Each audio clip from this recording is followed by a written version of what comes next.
Welcome back to Half the Battle. I'm your host, as always, Daniel Levi, and today we're going to talk about Dana White's Contender Series Week 2. And my friends, it's going down Tuesday night live at the Apex in Las Vegas, Nevada.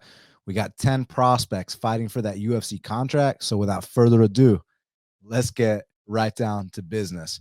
Because kicking off the card in the featherweight division, we got a matchup between Ramiro Jimenez, he's 10-0, taking on Tommy Cuozzi, who's 8-0. Currently, they got it Ramiro Jimenez minus 390. The comeback on Tommy Cuozzi is plus 315. So Jimenez is 26, Cuozzi is 25. Both men are 5'9".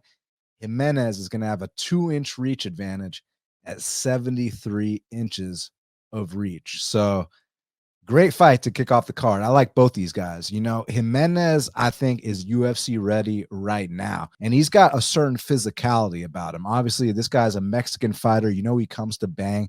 He's got nice high kicks that he sets up out of nowhere. He can brawl if he has to brawl. And on the mat, he's pretty defensively responsible. You know, he fought NFC champion Devontae Sewell. And in that fight, he got his back taken early on. And I know firsthand that Devontae Sewell, they call this guy the grinder. He can grind his ass off. I mean, this is a guy that went the distance with Hyder Emil, and it was like a close split decision type fight. And this dude, Ramiro Jimenez, he survived, you know, the early back take. And when he got back up, he was landing some bombs. And his timing for those kicks is absolutely disgusting. And that was a few fights ago. This guy's getting better every single fight. And the current version we're seeing of him, his takedown defense has gotten a little bit tighter.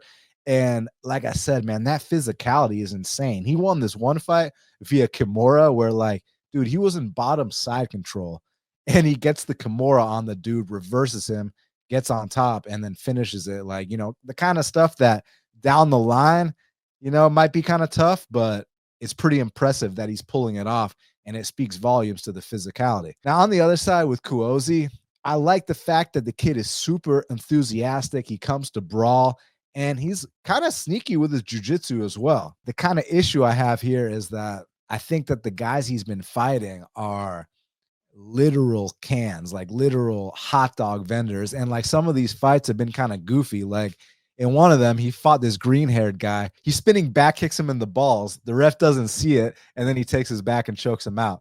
But that's not his fault. Hey, he was doing his job. But listen, man, I think in this fight, even though I like Cuozzi, he comes to fight, like I said, I just think that Ramiro Jimenez is the serious prospect here and is a guy that can come out here to the UFC right now. You can throw him on a Noche UFC card, and you can start building this guy as one of the next exciting Mexican prospects. So for that reason, I'm going with Ramiro Jimenez to come out here, win this fight in impressive fashion, and have Dana White say, Ramiro Jimenez, get your ass over here, kid. You're in the UFC. I'm going Ramiro Jimenez to win this fight and get that contract. Now, next up in the heavyweight division, we got a matchup between Josh Hokit, he's 5-0, taking on Guilherme Uriel, who's 6-1. Currently, they got it Josh Hokit minus 435. The comeback on Guilherme Uriel is plus 335. So Josh Hokit's 27, Guilherme Uriel is 28. Both men are 6'1". Guilherme Uriel is going to have a 1-inch reach advantage at 74 inches of reach. So this is an interesting one because Hokit, he's been running through everybody on his regional scene, but there's certain things that I'm afraid, you know, aren't going to work when you know, should he enter the big show. You know, for example, like none of these fights he has to stand in any of them. He just comes out there, shoots right away, takes everyone down, and whether he pounds them out or, you know, finds a submission, whatever the case may be, he's been pretty dominant on the mat thus far. He also has a football background. I believe he was a former linebacker at Fresno State. And then he also got drafted in the NFL, but I don't think he actually played any games. Like he was one of the practice squad type guys, which, you know, still, I mean, he's a pretty decent athlete for a heavyweight. I know that's not saying much because I know the standards are pretty low, but I think he's a better athlete than this guy Uriel. But the thing about it is, if this fight stays standing, Uriel probably has a big advantage here. Uriel comes to bang, man, for better or for worse. This guy is super exciting. He is kill or be killed. He comes out there throwing haymakers. Now, for better, he can go out there and knock some guys out. But for worse, he'll also gas himself out in the process. And let me tell you right now, Uriel's gas tank is not the best, especially if this fight goes past round one. Even deep into round one, this guy's a bit of a gasser because of how he fights. But I got some real questions about Hokit's one-dimensional approach. Like, I'm not sure how much more or how much longer this style is going to work for until he hits like a real roadblock, and maybe Uriel is that roadblock. So if y'all think so, I'm not going to talk you off of it, but I think I'm going to lean with Hokit. I think he's just slightly more athletic, can get this to the mat where he wants it, and can possibly have his way there. But you just have to proceed with caution. Both these guys are kind of green, inexperienced, and yeah, I would not lay this price, but pure pick, I'll go with Hokit to win this fight with some kind of ground dominance. But his victory is all predicated on that. If he can't get this to the mat, he's probably in big trouble. And if he does get it to the mat, he's got to watch out for Uriel's submission. So yeah, I would be careful at this price tag, but I'll pick Hokit as a pure pick. Now, next up in the bantamweight division, we got a matchup between Louis Scott Lee. He's 9-0, taking on Kaushik Saikumar, who's 5-0. Currently, they got it. Louis Scott Lee minus 450. The comeback on Kaushik Saikumar is plus 350. So Louis Scott Lee is 25. Saikumar is 27. Saikumar is 2 inches taller at 5'10 and has a 1-inch reach advantage at 71 inches of reach. So yeah, this is an interesting fight because I think that Scott, I think he's better across the board, man. I think that Lee Scott is more technical on the feet. I also think he's going to throw more volume. I think he's got decent takedown defense. Like I said, I just think he's the more solid, well-rounded guy here. He's also got championship experience outside the UFC. He's been 5 rounds before, and he seems like a really professional fighter. But then today, for the first time in his career, this guy missed weight, which, I don't know how much stock you want to put into it, but it's kind of uncharacteristic for this guy because he's never missed weight once in his career. Now, he has had one fight that was flagged by Tapology for it being like a total mismatch, but he's had way more professional experience than Saikumar. And I got to tell you this, man, I don't like Saikumar's style at all, man. I mean, look, here's what I do like. What I do like is that he kicks pretty hard, but the guy's got no hands whatsoever. He can be walked down. You can impose your will on Saikumar, and he's gonna accept it. And another thing about Saikumar is that he comes from that Ryan Hall gym, so he likes to flop on his back. He likes to Imanari roll. He likes to do the kind of things that are going to make the crowd boo. Like if you start flopping to your back and, Lee Scott doesn't want to engage with him, that is not the kind of stuff that Dana White wants to see. But you know what else is the kind of stuff that Dana White doesn't want to see? He doesn't want to see people coming in here missing weight. Like, Lee Scott, have you never seen this show before, man? Like, you're a minus 450 favorite. They set you up with a guy from India. Like, no disrespect to anyone from India, but everyone that watches fighting knows that, the success rate of fighters from India and the UFC is very, very low. And in combat sports in general, let's be frank. So they're giving this guy a setup fight and he misses weight. So it's like, dude, what's going on? Is this guy injured? So, for that reason, I got to pass from a betting perspective. But as a pure pick, I'm going to pick Scott because I just think he's much more well-rounded. For Saikumar to win this fight, it has to be some kind of opportunistic finish. Like that fight, oh my God. You guys got to check out Saikumar's fight with this dude, Abubakar. Like, dude, Abubakar was lighting up Saikumar for 2.5 rounds, just beating his ass, doing whatever he wants to him, looking like Abubakar is about to be the prospect in this Dana White Tuesday night contender fight. And then out of nowhere, in that 3rd round, Saikumar just gets this big knee from the clinch and knocks the guy out. And that was his last fight. So it's like he can have big moments from time to time, but the minutes and the in-betweens are just not there. The optics are bad.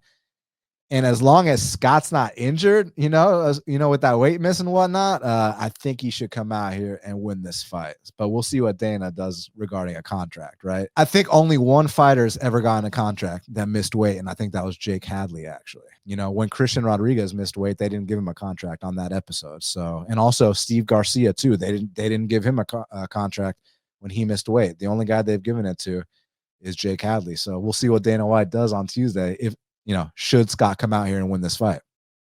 Now, next up in the middleweight division, we got a matchup between Brandon Holmes. He's 5-0, taking on Cam Rowston, who's 11-3.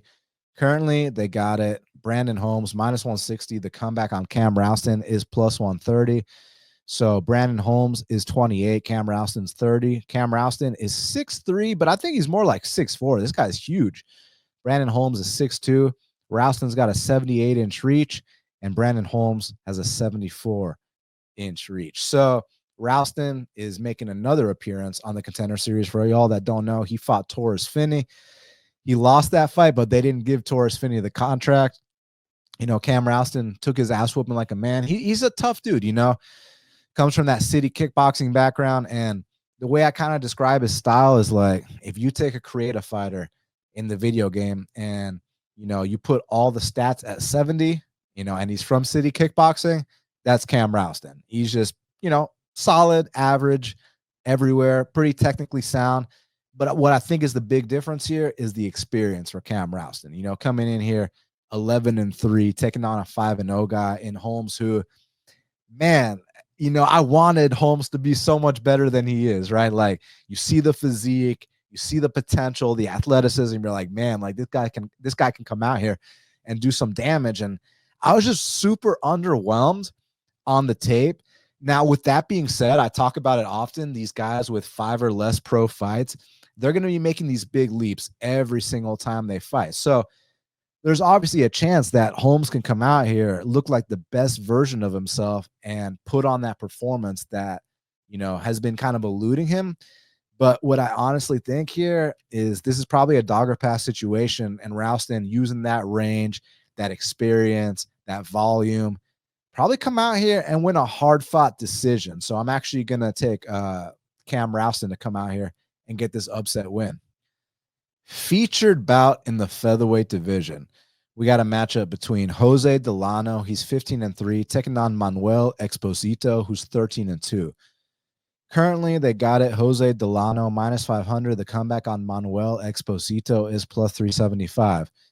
So Jose Delano's 28, Manuel Exposito's 25. Jose Delano's 5'8", Exposito's 5'7", and Delano's going to have a 2-inch reach advantage at 70 inches of reach. So as you guys can see with these odds, this fight is a bit of a mismatch. And in this one, the odds are correct as far as I'm concerned before the fact, because this dude Delano, he seems like he's UFC ready right now. He's well-rounded. He's solid.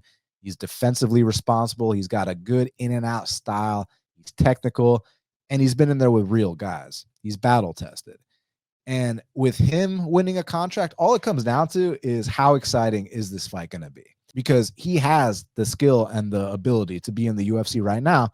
It's just about putting on a show for Dana on Tuesday night. And I think he's got the perfect dance partner to do that with Exposito. Man, I'm worried for Exposito on this spot, man. Firstly, physically speaking, he's not that imposing, man. This guy kind of looks like a jobber, and he fights with a lot of spirit. He's Argentinian, so he's going to leave a lot of openings. And as a result, I don't think he's just there to get hit. I think he's there to get dropped. I think he's there to get rocked. I think he's there to get knocked out. And I think that this is the perfect opponent for Delano to come out here, showcase his abilities, and possibly get that first-round finish and get Dana White standing up, clapping, and telling them, Delano, get your ass over here, kid. You're in the UFC. So I think Delano, like I said, he's paid the requisite dues. He had a great fight with Gabriel Santos on his regional scene. Y'all know Gabriel Santos is such a tough out. And Delano went back to his regional scene. He learned from his mistakes. He got back on the horse, got a few wins under his belt. And even without that experience, I still think he's better than Exposito. Like, there's guys that belong and there's guys that don't belong, and Exposito doesn't belong. So for that reason, I'm going Jose Delano to come out here and probably knock this man out.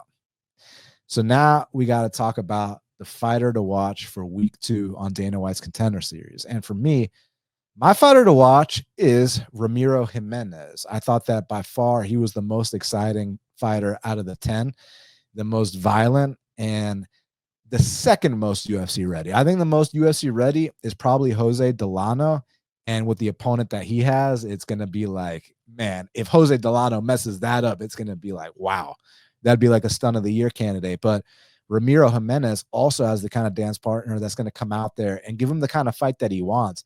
And if Ramiro fights like he did on his film, then he's going to be another exciting Mexican fighter that just has the kind of spirit, the kind of heart, the kind of tenacity, physicality, knockout power that you like to see. So for that reason, I'm going Ramiro Jimenez to come out here, get the finish, get the contract, and be the fighter everyone's talking about after Tuesday night.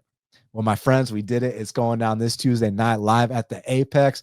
Thank you all so much for your support. Make sure y'all hit that subscribe button. I'm trying to get to 10K subscribers. Hit the like button. Leave me a comment. I appreciate all y'all's feedback. I wish y'all the best of luck tomorrow. I think Jose Delano and Ramiro Jimenez are probably the two best parlay legs and the two most likely to get contracts. So until the next time, let's cash these bets.